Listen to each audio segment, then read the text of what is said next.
all these feelings that we feel turn our focus inward and onto ourselves. So the moment we do that, we remove our eyes from our source, Jesus Christ, and onto ourselves. And as I've said earlier on, Jesus is the one who is our rock. He's the source of our joy, our strength, everything that we need to just maintain a semblance of sanity day by day.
Hello, and this has been a while since I've done a vlog in my car, so please bear with me. Hopefully there's no weird sounds or noises that you'll be hearing. And as I switched on the recording button, I realized I do wear a lot of blue. So I'm not saying that I like blue, and I'm not saying that I don't like.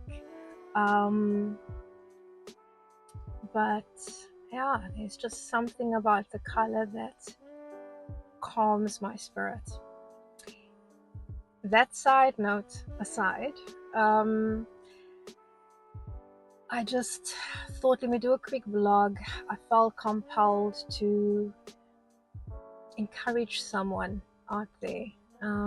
As faith-based professionals, we are working in the corporate space, we might be working in the government space, you might be running your own business, and to say that you go by each day just stressed and filled with anxiety, I think that might be a bit of an understatement. But for us as faith-based professionals, the hope that we have is in Jesus Christ, and our strength and our joy that we draw is from Him. And I think that should be a comforting thought that it's not up to us. We don't need to draw the strength from ourselves, because our wells is very shallow, it's very limited. But if we learn to draw from the well of Jesus Christ, it's unlimited.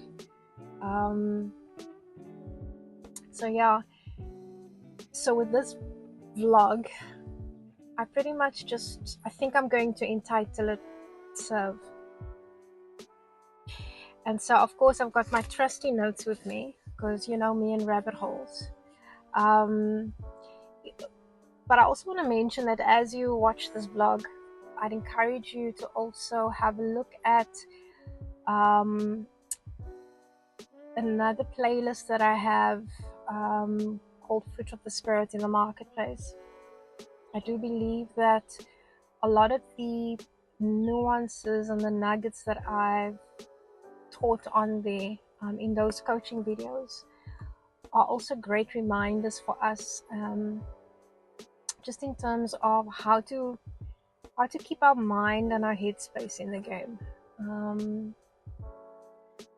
and also understanding what is required of us. And if we do find that we are battling a little bit, if we do find that we are running on fumes, from time to time, that we just need to actually go back and press in deeper in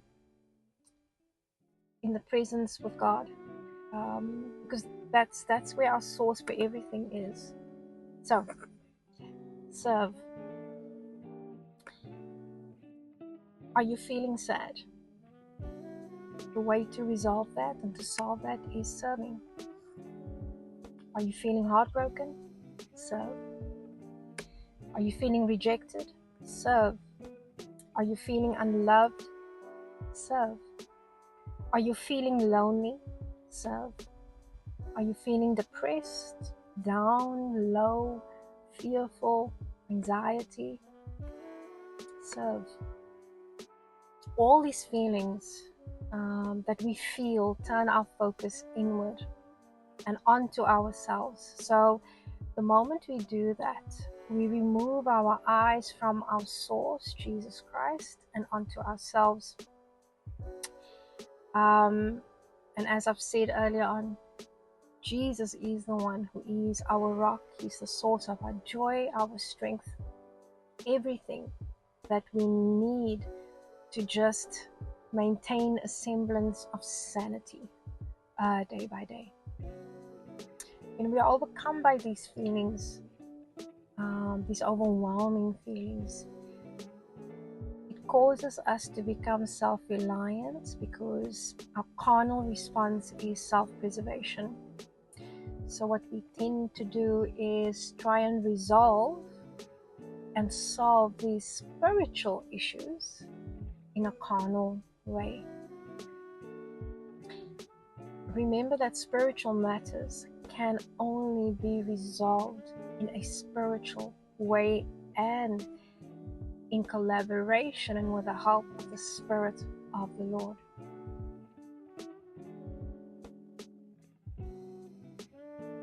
Because He is our source.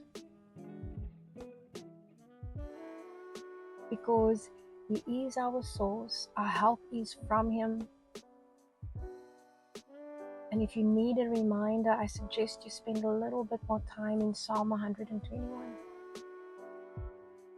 It is from Him that we draw our authority to shift and to break things, bondages, anything that oppresses us in the spiritual realm.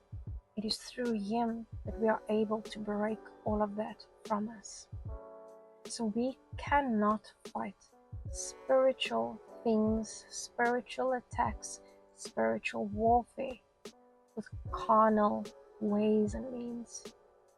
And we are also not meant to do it alone. Allow me to share a few scripture verses with you.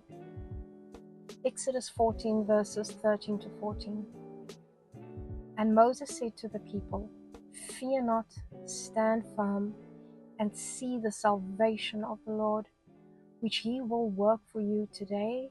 For the Egyptians whom you see today, you shall never see again.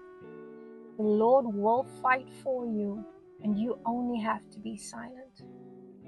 So today, in the modern age, who is the Egyptian in your life? Or who are the Egyptians in your life?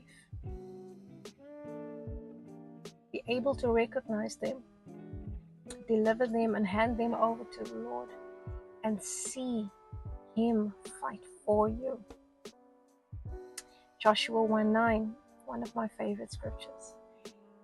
Have I not commanded you? Be strong and courageous. Do not be frightened, and do not be dismayed, for the Lord your God is with you wherever you go. Psalm 93. The Lord is in control, and He is sovereign. Psalm 144. Know who He is. Know that the victory is within Him, by Him, and for Him. Us being one with Him means that we are also walking in the victory. We are in Him Jesus Christ, and He in the Father, and the Spirit of the Lord resides in us. The beautiful and divine mystery of oneness. And this for me is what true singularity is and means. So the mystery of oneness with the Father, the Son, and the Holy Spirit. This is a union that no man and no devil or death can separate us from. And I encourage you to read and study and meditate on Romans 8, verses 38 to 39. Take courage in that scripture. Let that build confidence within you. Let it strengthen your faith, knowing and understanding that as long as you are in Him and He in you, you can face anything. Even those day-to-day struggles and challenges that you are facing. I hope this message has inspired you all, has encouraged you all. And remember to always seek purpose-driven change to create impact that matters.